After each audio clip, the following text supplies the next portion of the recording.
Hello, friends and family, and welcome to another amazing episode of Keever's Place, the Keever Murdoch Show and Podcast. If you are just joining us for the very first time, I want to welcome you into the place tonight. I am your host and executive producer, Coach Keever Lenise Murdoch. I am the current reigning Ms. Plus America. I am also a facilitator. I am a licensed physical therapist assistant. I am a 3-time author,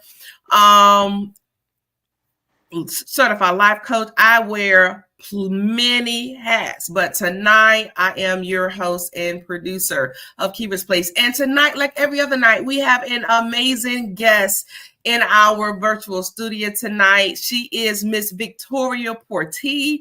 Miss Victoria just recently was the former Ms. Columbia Plus America 2023. She just gave up her title to the new delegates coming into the Miss Plus America pageant system. So I've been trying to get her on for a while. It just so happened that she's here after her reign. But nevertheless, we're going to have a great time and a great conversation tonight. So definitely stay tuned with us. Miss Victoria, I'm going to read a little bit of her bio and then she's going to introduce herself. As I stated, she is the former Miss Columbia Plus America 2023. She says that her greatest accomplishment is being the mother of 2 amazing young adults, children. I can clearly and sincerely relate to that. She is the CEO of Devoted Handz Consulting Company based in Columbia, South Carolina, and she has been in the medical field for over 20 years, holding various positions from caregiving, working her way all the way up the corporate ladder to director. In her free time, she loves advocating for the elderly as well as making memories with her family. So without further ado, let's welcome to the stage Miss Victoria. So how are you, Queen? I am fine. Thank you so much for having me. I'm so excited to be a part of this great podcast. I really appreciate you having me on. Well, thank you for coming. As I stated earlier in the introduction, we've been talking about bringing you on for several months, and I'm just so grateful that you're finally here. I'm sorry that it's after your reign has officially ended, but nevertheless, you still had a beautiful reign, and we're going to talk a little bit more about that in a second. But tell our audience just a little bit more about who you are and what you do. Well, I started Devoted Handz Consulting back in 2022. So like I stated, I had many years in the medical field. And one day I just had an epiphany, like, I'm making everyone else super rich. So why can't I do that for myself? It took my son becoming sick back in 2019. I had worked for this job. I mean, I've been there for 10 years. I gave them my all. There would be times I would work 18, 19 hours a day just to make sure that everything was getting done. And when my son became ill, it's like they just threw me away. They had no more use for me. I wasn't focused. I had exhausted all my PTO. My son was really sick. He got diagnosed with Still's disease. So there was no way that I could focus on being a director, which is such a large job, plus being a devoted mom to him, because before anything else, I am Hailey and Devonte's mom. That was my commitment from day one when I started having children, and still to this day, until the day that I take my last breath, my first priority will always be my children. The job didn't quite understand that. She wanted me to pick, and I could never choose anything over my children. So I had an epiphany, and I was like, I've done so much in the medical field. I know it like the back of my hand. Let me step out on faith, because let me tell you, it had to be faith, and see how this moves. And I still to this day, I am so shocked that I was able to do that and provide for my family. And I was able to really make sure my son and my daughter were okay. I had more time for me. And during that time, I was married. So there was, I wore a hat as a mom, as, a boss lady. My mom was also sick. She was disabled. My aunt was disabled. I had so much on my plate. But I know that I had to invest and bet on me. I had betted on everyone else around me, and it just didn't work out. So finally, I chose to bet on me. And let me tell you, that was the best decision I've ever made in my life. My son is now in remission. By God's grace, he's doing fine. He's now a businessman. My daughter's doing well. So it all worked in my favor. But the first step was taking that first leap of faith. Scariest thing I ever did, but there's no regrets. I am thankful for the opportunity that I gained working various jobs, but nothing is like betting on yourself, because I know what I'm worth, but I also know what I brought to the table. And that was the most important thing for me. I didn't want jobs to pay me way less than I knew what I was worth. So I had to bet on me. I put my bids out for different jobs, and then they either accept or deny. But I've learned not to ever cut myself short. So that's my story for my business part. As far as pageantry, it's a funny story how I got into pageantry. I am not a pageantry girl. I never thought I would be a pageantry girl. It's something that I've always admired, but never thought I would be able to do. So back in 2023, my daughter and I was sitting down talking, and I said, I think that I'm going to join this, Miss Plus America pageant. And she looked at me, she was like, really? I was like, yeah, I think I'm going to try it. We had just had a talk about body positivity because we are both plus size women. And she was learning to love her body as a young adult. She didn't look like her cousins. She didn't look like her friends. She was very voluptuous. And I was trying to teach her not to let someone put you in a box because of your size. That's not fair to you, but also, unfortunately, that's the world we live in. Everything is judged off of looks. So I joined the pageant, and it was the greatest experience I ever had. I learned so much. That is, of course, when I met you and a lot of other lovely ladies. But I've learned so much about myself. I learned so much about how to view myself. But most importantly, I learned to love myself a little more. I've learned to just embrace, I'm a plus size woman. One day I plan on changing that. I maybe want to get a little bit more fitter and love myself a little more. But if you love yourself at every stage, those type of decisions are just a little bit more easier. So that got me into pageantry. Like I said, it was one of the greatest things I've ever done. Learned so much, met so many amazing people. Every woman out there has a story, and they have a goal, and they have a vision. And a lot of times as women, we're so busy taking care of others because we're nurturers by nature that we forget about ourselves. And that's exactly what happened to me. I was just so caught up in being a mom, being a wife, being a daughter, being a boss lady, that I forgot about little old me, which is so important.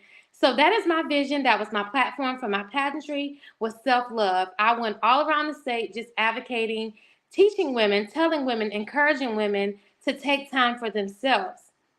One of my favorite quotes is fall in love with yourself. Fall in love with taking care of yourself. That is so important. So I use all that as my platform, and that was my reign for Miss Columbia Plus America 2023. Ended back in December, and everywhere I go, everybody asks me, "Are you going to run again?" But I also decided that pageantry was definitely not for me. I'm a behind the scenes girl. You need me to help you with your wardrobe, plan events. I'm that chick. Pageantry, it was not for me, but it was a lovely experience, and I wouldn't take anything for the experience. It was lovely. I was among a lot of beautiful women that all had a different story, but our main cause was one. We were there as a sisterhood, and I enjoyed every minute of it. I love that. I love that. But first of all, I just wanted to just kind of circle back and give you your flowers. I think it is phenomenal that you had the courage to be able to step out on faith, as you put it, to create your business. Because I must agree with you. I didn't realize that our stories were so similar. I've been in the medical field for about 15 years now, but I've always kind of been in and out leadership positions in various industries. And it's so funny to me how, these jobs expect for you to pour everything that you have, even your intellectual property. They want that too. They want everything they can gather from you. And in the midst of anything traumatic, or whether anything that caused you to need time off, there's always an issue. And to You are have so an right. individual ask you to choose between your job and your child, it's so sad that we hear that narrative too often. Yes. But I kind of understand it from a business perspective because, business goes on. But I feel like it has to be some type of loyalty that is given to the employees as well. What's your thoughts? Correct. I definitely agree. So the issue was my son, well, when he first got diagnosed, he got diagnosed here in Columbia. And he just was not getting better. He was in ICU. He just was not getting better. So I Googled his disease. First of all, Still's disease is a Caucasian older man disease. My son was 20 years old and African American. So the treatment had to be a little different because, our bloodline is a little different. So they didn't really know how to treat him. But instead of them saying that, they just kind of guinea pigged it.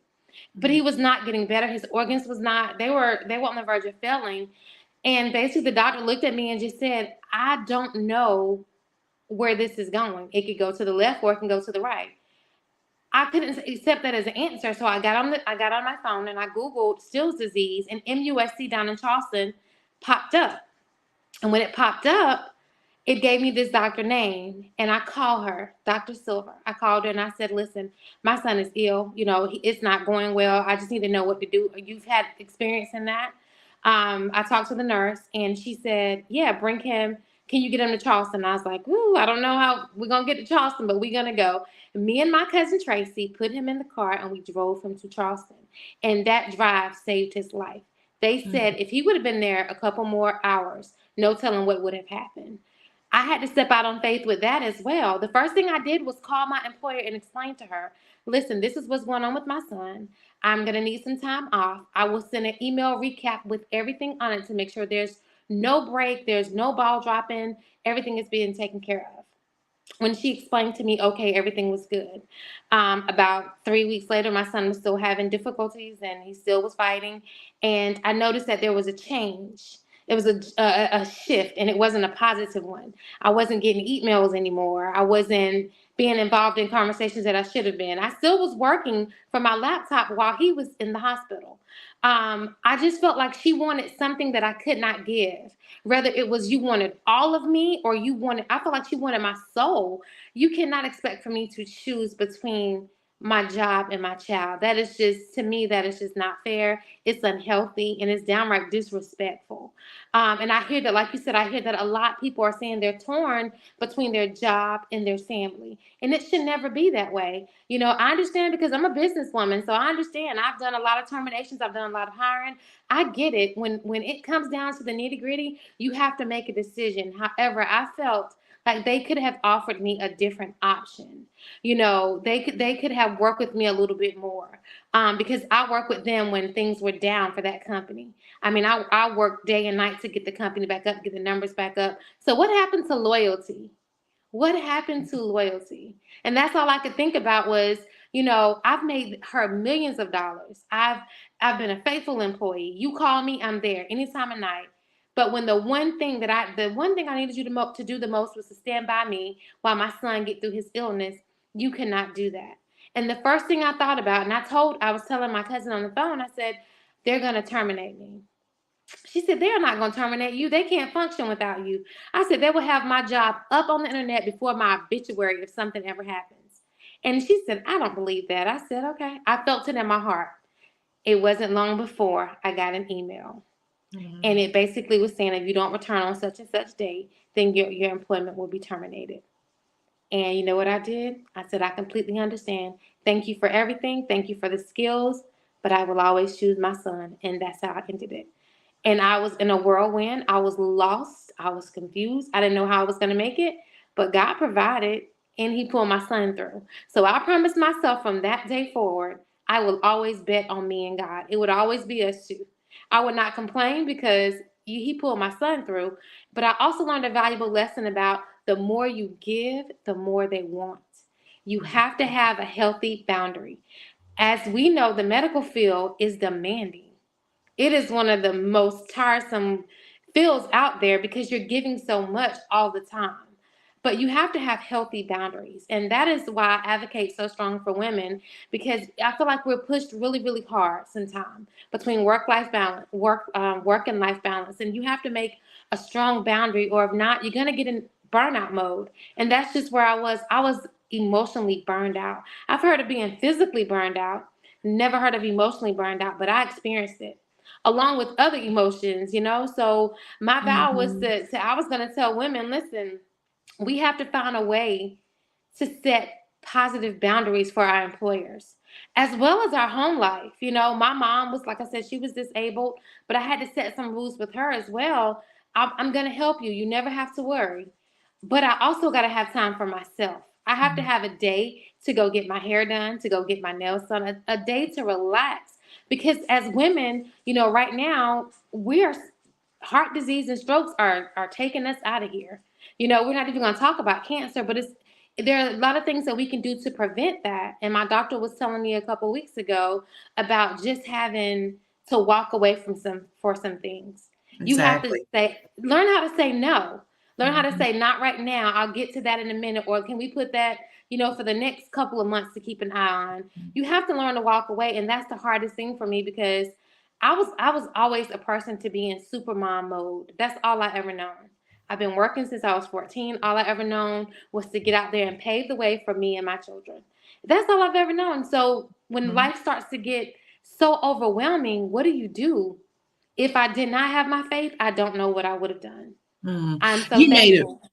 You made a very great point, though. And it's funny how God works sometimes, because we get so complacent. We get very, very comfortable. And he's probably was trying to push you forward even prior to your son getting sick. And Mm-hmm. what I have found out is, because stepping out on the unknown can be extremely uneasy, we tend to just sit, and we find ourselves stuck.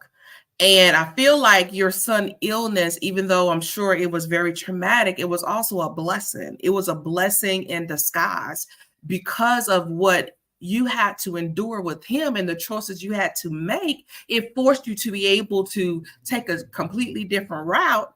And look at you today. You are extremely successful. Your business is doing well. So congratulations and kudos to you, and kudos to being obedient to the Holy Spirit, Yes, because that's that not takes, easy. That's no, it's not not easy. easy when I'm so used to being the problem solver. Somebody got a problem, they come to me, let's sit down, let's talk about it.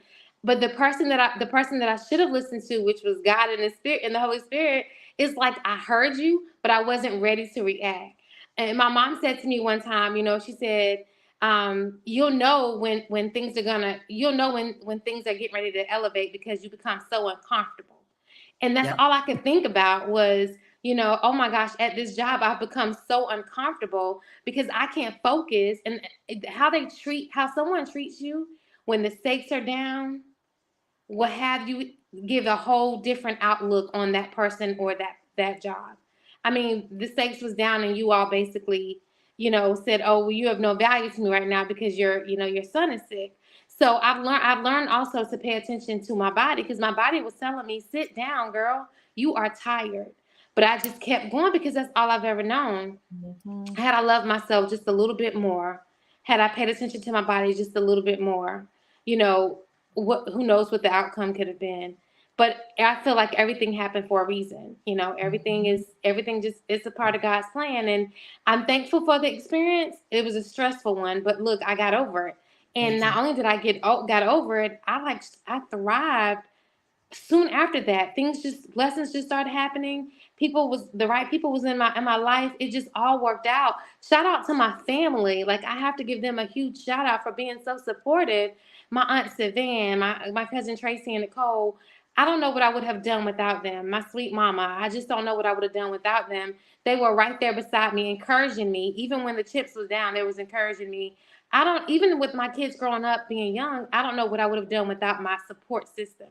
And a lot of times what I'm finding with young women these days, they don't have a positive support system. And that makes a really big deal. My advice to any young woman that's listening out there that's trying to build her career, find yourself a positive circle of friends. it does make a really big difference. If you don't have support with your parents or your grandparents, go to your church, find an organization. It's okay to have a break. You need a break. Find someone that you can trust to maybe keep your kids for a couple hours while you go get some me time, because it's imperative. Mental health statistics right now in South Carolina is through the roof. Mm. It's so high, we don't have enough providers to treat mental health, which is something else I would love to discuss at the next legislative meeting about mental health, getting more providers in the area.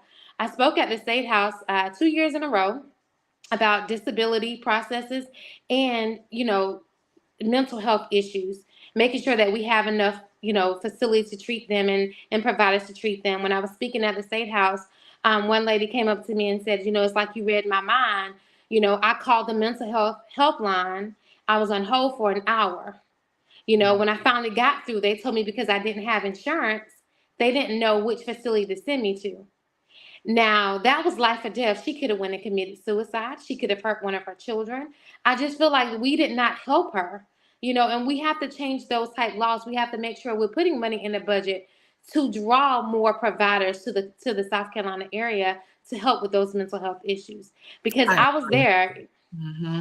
Yes, I agree 100%. And I feel like we are definitely taking those positive steps in the right direction to address mental health issues, but we are not clearly doing enough as a state. I have to bring you back on the show because you have hit on so many topics that I feel like a 30-minute show is just not going to do it justice. So we really need to sit down and look at some dates, because I would love to be able to bring you on. And mental health is one of those topics where you cannot talk about it too much, right? No. We need to definitely continue to raise those alarms and speak out and make sure that it stays on the forefront of our legislators' mind. But I want to kind of tie in the self-love, because you made a lot of interesting points about it. But I wanted to ask you, Victoria, if there was a woman, young woman, older woman, that's not really used to taking the time out to take care of herself or practice self-love, what are some practical tips and strategies that woman can do to get on that journey of self-love? The first thing I would say is, like I said, find a circle. If you don't have the support with your family, find a circle. Find someone that you trust enough that can give you a break, a mental break, whether you go to the grocery store, get your hair done. The second thing is, take time to read and educate yourself on you. Learn about you, whether it's journaling, it could be meditation, it could be enjoying a hobby. You have to find things that you enjoy, because those are going to be your release buttons for your hectic life. And the third thing I would say in that whole tip is you have to make time for you. We make time to get our hair done. We make time to get our nails done. We make time to go to all the events. You have to make time for yourself. You deserve it, because if not, if you don't ever get a break, it's going to mess with your mental. And when you're not mentally clear, then you're not any good to anybody, especially if you're a mother, because you have those little ones looking up to you, watching everything you do. So take time for you, because in the end, you're all you have. You have to learn to bet on you. I love that. I love that. And if I was to add to that, I would definitely let that young woman know as well that you can develop those coping mechanism that doesn't even have to come out of pocket. You can take a walk. You can, really. And for me, what I had to do was I really had to get intimate with myself. And what I mean by that is I really had to look in the mirror and seriously ask myself, okay, who is Kiva? Because growing up, especially for me, being the older child, you were almost like the second mother in the home. And then my parents divorced. So, I was there for everybody, right? And when my mom was tired, because she worked 2-3 jobs because she was the primary breadwinner.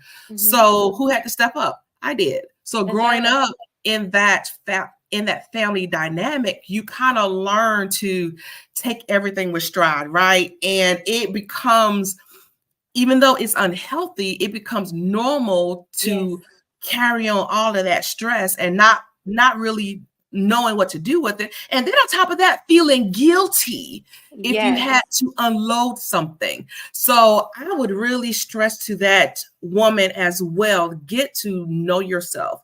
And like Victoria said, it's okay to be selfish. And that's something we as women have to learn. It's okay to be selfish. Don't try to give yourself away to the point to where you have nothing left. That's right. Because you can't pour from an empty cup. Yes. So you have to really take that time to reinvest in yourself. And if you are financially strapped right now, that's okay. There are a lot of free things that you can do, but whatever you need to do, I want to impress upon you to do it, because as my sister just said, you are worth it. You are definitely worth it. And it's okay to ask for help. It's okay. You know, we were taught Black women are supposed to be strong. We are strong. But it's okay to say, hey, I need a break. Hey, I need help. I need to talk to somebody. That's okay. What's not okay is you trying to deal with it on your own and you're becoming physically, emotionally burned out, and you have other people that you have to take care of, like your children. That's not okay. So it's okay to reach out and say, hey, there's a 1-800 number. Let me call and see if I can get someone to help. And guess what? If nothing happens that call, then you call again. You keep calling until you figure it out. There's lots of free resources, through 211, through the SC.I. There's different resources that they can get you over to somebody. Just don't give up. One time, you know how many no's I heard before I heard a yes? You have to just keep going. Keep going. I love that. I love that. But listen, time went by so fast. Oh my God. It did. But this has been an amazing and a very, very impactful conversation. And as I stated earlier, a 30-minute show really on this particular topic, as well as mental health.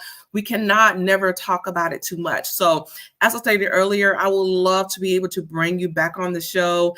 And just from this particular conversation, it got my little ideas spinning. So I may have something else coming up in the works, hopefully, if not this season, next season. And you are definitely a resource that I will be tapping into. So absolutely. Well, thank you again for the opportunity. It's been great. As always, you're always so hospitable, always so professional. It's been a great one. So I appreciate it. Thank you so much. Thank you so much. And congratulations again on your former reign as Ms. Plus America 2023. You are a phenomenal queen. I love seeing you out in the community. And listen, when I say, queen should be working, like nobody should have to beg their queen to work, right? And that is one thing I can say about you is you were definitely a working queen.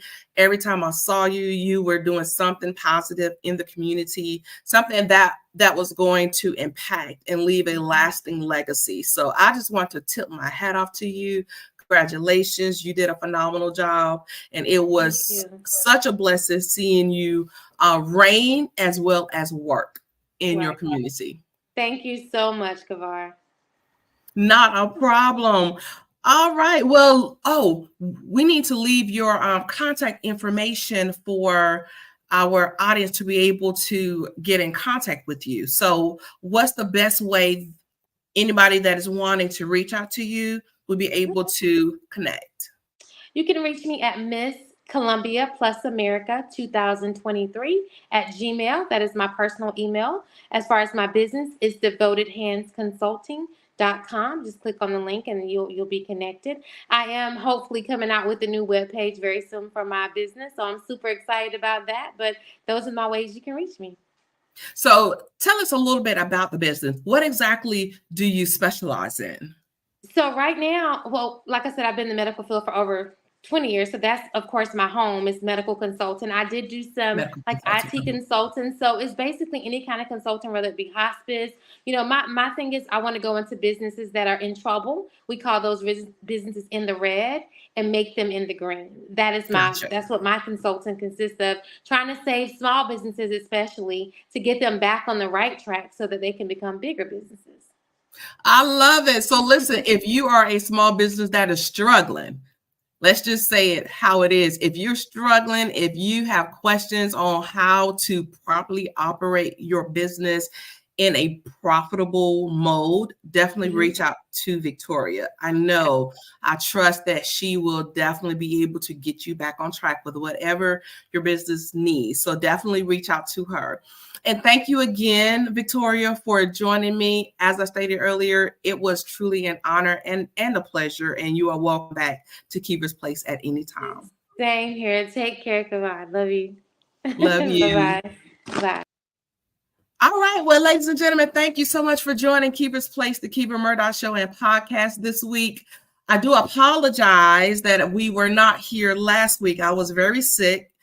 And it was crazy because it was my birthday weekend as well. But nevertheless, we are here this weekend, and I hope you have enjoyed our show. So if you would like to be a guest on Kiva's Place, the Kiva Murdoch Show and podcast, definitely visit our booking site. You can text the word guest to 803-368-3030, or you can visit our booking site at tinyurl.com/Keever's Place booking. Again, that's tinyurl.com/Keever's Place booking. We have booking up through, I believe it's May. So we do have a few more availability spots available if you would like to be included in our season 5 episode. So again, text the word guest to 803-368-3030, or head right on over to our booking site at tinyurl.com/Keever's Place booking. If you would like to connect with me, visit my digital business card at Linktree. You can go to linktr.ee/Keever Murdoch. Again, that's linktr.ee/Keever Murdoch. So it has been a pleasure being able to chat with you all again tonight. And as we do every Thursday night, 7:30 p.m. Eastern Standard Time, come right back and do it all over again. We'll have another amazing show next week with another phenomenal guest. So until next time, family, continue to share, connect, and glow, because we understand that building your network also builds your net worth. So until next week, peace and blessings. I love you much. Good night.